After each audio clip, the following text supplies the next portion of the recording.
பார்க்கலாம் வாங்க. சில சமயம் நம்முடைய வாழ்க்கையில் மற்றவர்கள் நம் மீது புழுதியே வாரி இறப்பாங்க. நம்ம மீண்டு வருவதற்கு ஒரே வழி அவற்றையெல்லாம் உதறி தள்ளிவிட்டு மேலே வருவதுதான்.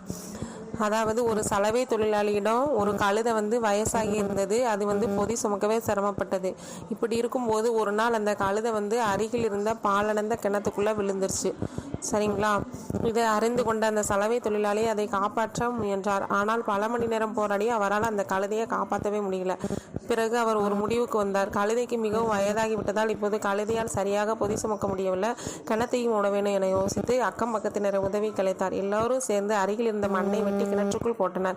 அங்கு என்ன நடக்கிறது என்பதை புரிந்து கொண்ட கழுதை பயங்கரமாக கதறியது. முதலில் தன் மீது விழும் மண்ணை பார்த்து பயந்தது கழுதை. பின்பு சுதாரித்து கொண்டு தன் மீது விழும் மண்ணை சிலிர்த்து கொண்டு கொஞ்சம் கொஞ்சமாக அடியெடுத்து வைத்து மேலே வர முயற்சித்தது. மக்கள் அனைவரும் மண்ணை போட்டுக்கொண்டே இருந்தனர். கழுதையும் தப்பிக்க வேண்டும் என்ற எண்ணத்தில் மேலே ஏறி வந்து கொண்டே இருந்தது.